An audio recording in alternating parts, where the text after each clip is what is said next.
Assalamualaikum warahmatullahi wabarakatuh.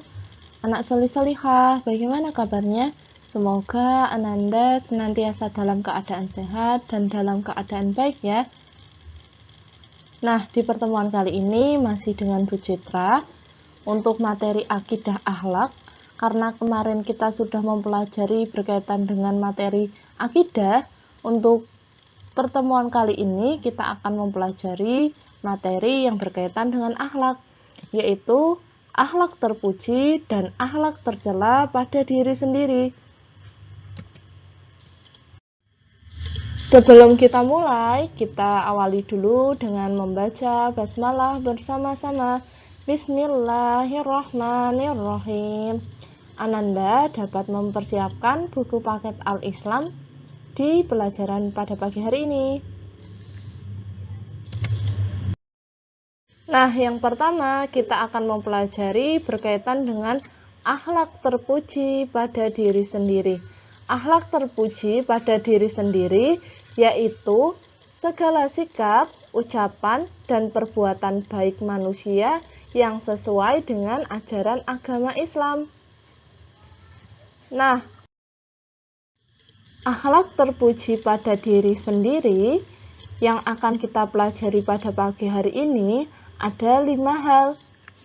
Yang pertama adalah tawakal, yang kedua adalah ikhtiar, yang ketiga adalah sabar, kemudian yang keempat adalah syukur, yang kelima adalah qanaah. Tawakal.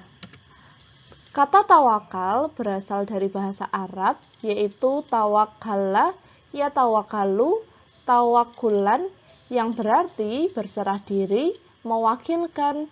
Secara istilah, tawakal sendiri memiliki arti menyerahkan suatu urusan kepada kebijakan Allah yang mengatur segala-galanya. Dampak positif dari tawakal sendiri adalah yang pertama, memperoleh kepuasan batin karena mendapat ridho Allah. Kemudian yang kedua, memperoleh ketenangan jiwa. Terpuji yang kedua adalah ikhtiar. Ikhtiar sendiri berasal dari kata bahasa Arab, yaitu ikhtaro, yakhtaru, ikhtiaran, yang memiliki arti yang berarti memilih. Ikhtiar diartikan berusaha karena pada hakikatnya orang yang berusaha berarti memilih. Kemudian dampak positif ikhtiar. Yang pertama, merasa batinnya puas karena dapat mencukupi kebutuhan hidupnya. Kemudian yang kedua, terhormat dalam pandangan Allah. Yang ketiga, dapat berlaku hemat dalam membelanjakan hartanya. Akhlak terpuji yang ketiga adalah sabar. Sabar menurut bahasa artinya menahan, mencegah, atau mengubah.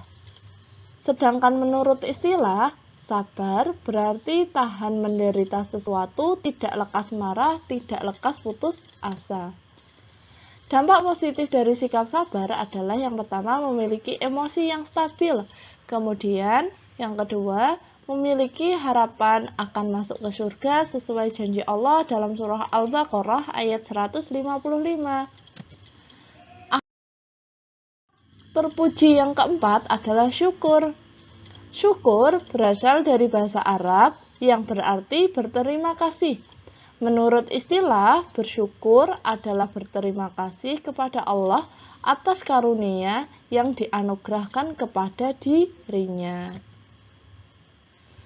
Dampak positif syukur sendiri yang pertama adalah terhindar dari sifat tamak, kemudian mendapat jaminan tambahan nikmat dari Allah. Selanjutnya adalah akhlak kelima, yaitu qanaah. Kata qanaah berasal dari bahasa Arab yang berarti rela, suka menerima yang dibagikan kepadanya. Adapun secara istilah, qanaah adalah rela menerima kenyataan hidup yang dialami, tidak berkeluh kesah, tidak pula mengangan-angan kesenangan yang diterima oleh orang lain. Dampak positif dari qanaah yang pertama adalah terhindar dari sifat tamak, kemudian dapat merasakan ketentraman hidup. Setelah tadi kita mempelajari berkaitan dengan akhlak terpuji, selanjutnya kita akan mempelajari berkaitan dengan akhlak tercela pada diri sendiri. Akhlak tercela pada diri sendiri memiliki arti yaitu salah satu tindakan buruk yang harus dihindari setiap manusia. Yang pertama, ananiah. Yang kedua adalah putus asa. Yang ketiga adalah ghadab. Dan yang keempat adalah tamak. Akhlak tercela yang pertama adalah ananiah.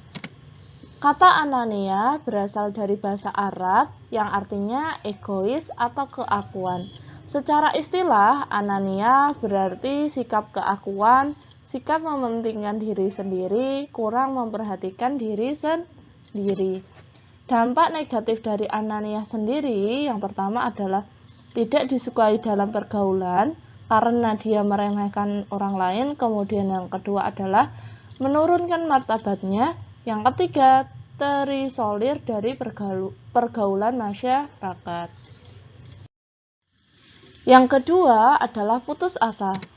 Putus asa dapat diartikan habis harapan, tidak ada harapan lagi. Seseorang dikatakan putus asa apabila tidak lagi mempunyai harapan tentang sesuatu yang semula hendak dicapai. Dampak negatif dari putus asa yaitu yang pertama merugikan diri sendiri, kemudian yang kedua susah untuk mencapai kemajuan, yang ketiga adalah telah terkena sifat-sifat kafir karena telah putus asa. Sifat tercela yang ketiga adalah ghadab. Ghadab sendiri berasal dari bahasa Arab yang memiliki arti perasaan sangat tidak senang dan panas. Bisa jadi dikarenakan dihina, diperlakukan tidak baik, dan sebagainya. Dampak negatif dari sifat ghadab ada dua, yaitu bagi dirinya sendiri dan bagi orang lain. Yang pertama, bagi dirinya sendiri, tidak dapat berpikir secara tenang, kemudian mudah terkena tekanan batin. Bagi orang lain, tidak dapat diajak komunikasi dengan baik. Akhlak tercela yang keempat adalah tamak. Kata tamak berasal dari bahasa Arab yang berarti loba, tamak, dan rakus. Secara istilah, tamak berarti terlampau besar nafsunya terhadap dunia.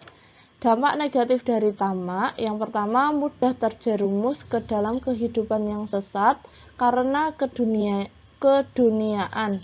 Kemudian yang kedua, tercela dalam pandangan sesama manusia karena orang yang tamak cenderung bakhil. Pada pagi hari ini untuk evaluasi Ananda dapat mengerjakan yang pertama tugas keterampilan, yaitu membuat peta konsep dari materi akhlak terpuji dan akhlak tercela pada materi pada pagi hari ini. Kemudian untuk tugas pengetahuan, Ananda diminta untuk mengerjakan buku paket Al-Islam. Yang pertama poin A nomor 1 dan 2 dan poin B nomor 2 dan 3. Itu tadi materi akidah akhlak dari Bu Citra pagi hari ini. Kita akhiri dengan membaca hamdalah bersama-sama. Alhamdulillahirabbil alamin. Kurang dan lebihnya Bu Citra minta maaf. Wassalamualaikum warahmatullahi wabarakatuh.